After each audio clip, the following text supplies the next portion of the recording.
Chapter 40 of When the King Came. This recording is in the public domain. When the King Came, Stories from the Four Gospels, by George Hodges. Chapter 40. Pharisees and Sadducees and Wedding Guests. On one of these 3 days our Lord told the Pharisees and Sadducees that they were like the guests whom a king invited to a wedding. Once, he said, there was a king whose son was to be married. The king had planned to celebrate this glad event by giving a splendid dinner, and had sent out many invitations. All the chief people of the land had been bidden to the wedding. So the day came, and the king sent forth his servants to say to them that were bidden, "Come, for all things are now ready." But they would not come. The servants came back, and there was no one with them. This was so strange a thing, for most persons will think twice before they decline an invitation to a royal wedding, that the king said to himself, "There is some misunderstanding. The servants must have made a mistake. Perhaps they did not make it plain that this is the day." So he sent other servants, saying, "Tell them which are bidden, Behold, I have prepared my dinner. My oxen and my fatlings are killed, and all things are ready. Come unto the marriage."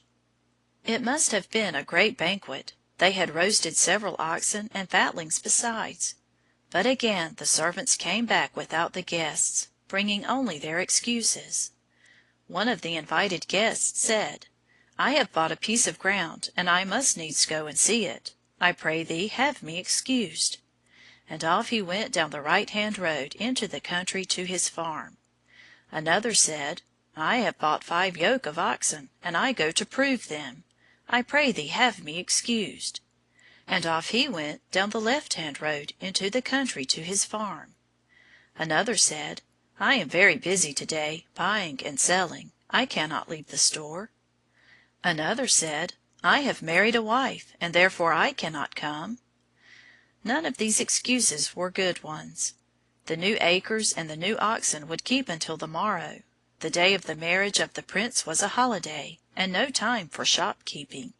As for the man who was just married, he might have brought his wife along. It was plain that in truth the invited guests did not wish to sit at the king's table. That was what was the matter. Indeed, a few of the servants did not come back from their errand, because some of the guests had not only declined the invitation which they brought, but had set the dogs upon them, and beaten them. Some they had killed. The servants showed their torn coats and their bruised shoulders, and told the sad fate of their companions, and the king was very angry. He sent out soldiers to punish the murderers as they deserved. Meanwhile, there was nobody to sit down to dinner with the king and queen, or to do honor to the prince and the new princess. So the king said to the servants, "The wedding is ready, but they which were bidden were not worthy. Go out now into the streets and lanes of the city, and bring in all who will come, the poor, the maimed, and the lame, and the blind." Then the servants went as they were told into the streets and lanes, and invited to the king's dinner those who had never had a good meal in their lives. "The king," they cried, "holds a great feast to-night in the royal palace.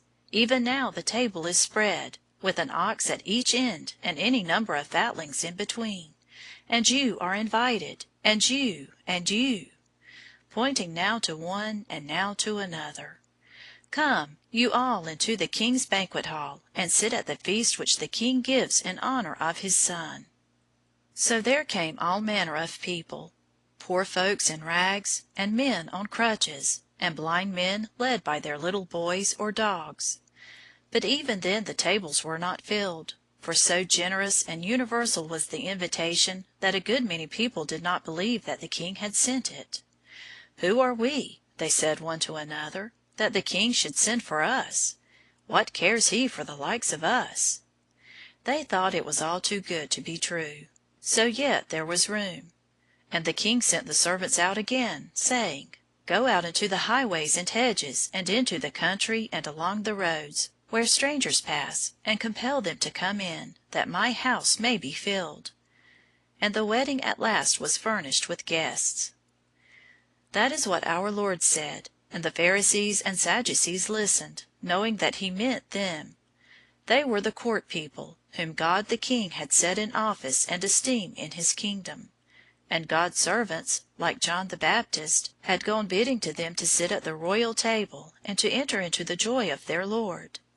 John the Baptist had been killed, and the apostles had been turned away, as in old times the prophets had been stoned. So God would take them at their word, and would open the palace, his church, to all sorts of people, to Gentiles and Samaritans and publicans and sinners.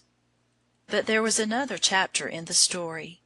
This he spoke to such as were accepting the divine invitation. By and by, he said, after the tables were filled and the dinner was in progress, the king came in to see the guests. Now one thing had been required of all who came. Each was to put on a wedding garment. But the people who lived in the lanes had no such fine attire, neither had the guests who had been found in the shade of the hedges. And the strangers who had been brought in from the highways had no such apparel in their bags. So the king provided wedding garments for them all. "This," said the servants at the door, "you must put on, this robe of white, or that of purple, and then you may enter." But one man strode in, paying no attention, and when the king came in to see the guests, he saw this man sitting in a dusty coat. And the king called the man, and spoke to him in kind but reproving words.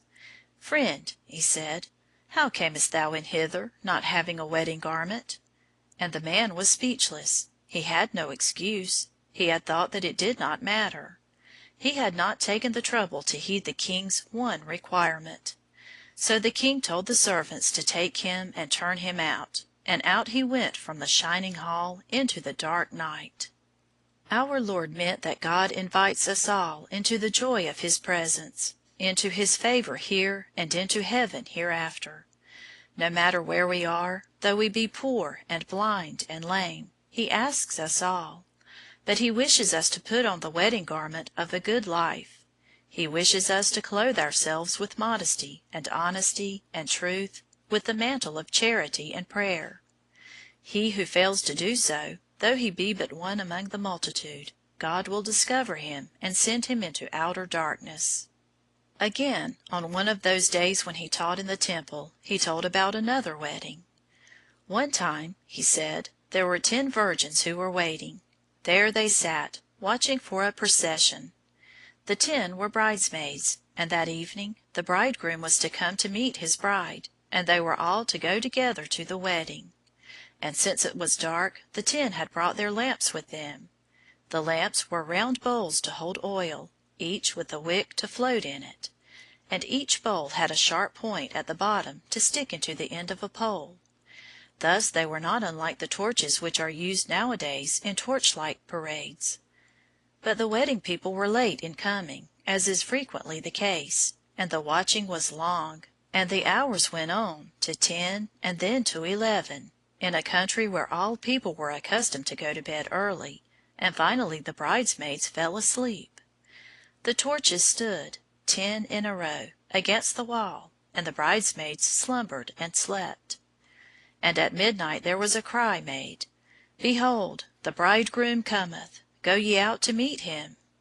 And one looked, and there, far down the long street, were lights and people. The procession was coming. So the 10 maidens, in great haste, began to prepare their lamps. But now a discovery was made. 5 of the lamps were empty.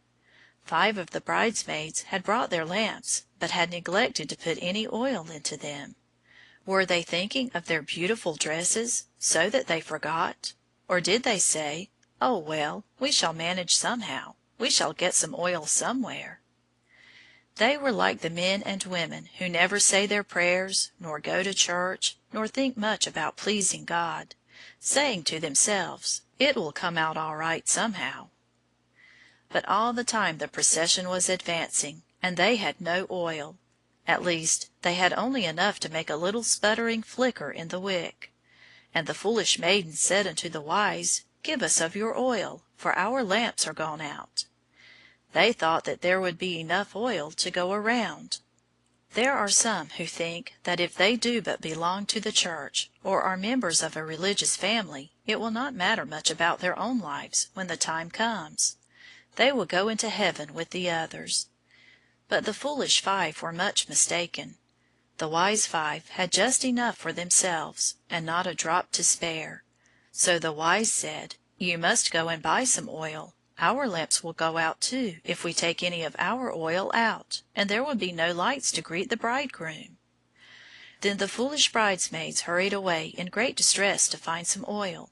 But it was now the middle of the night. The grocers had long ago shut up their shops. Here they ran, and there they ran, knocking at this door and at that, trying to buy or borrow oil, but all in vain. And while they went to buy, the bridegroom came.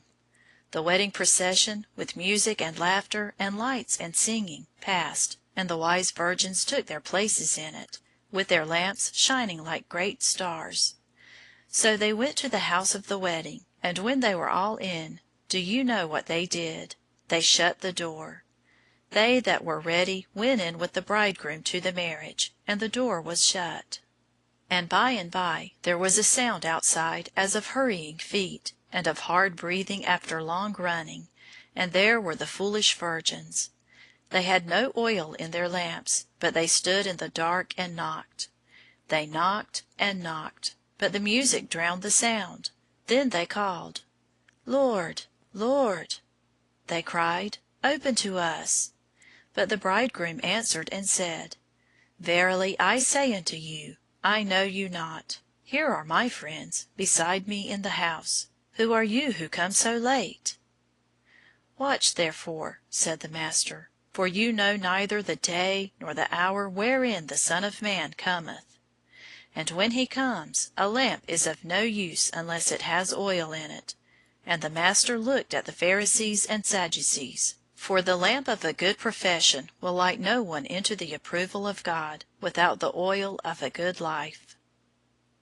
Chapter 40.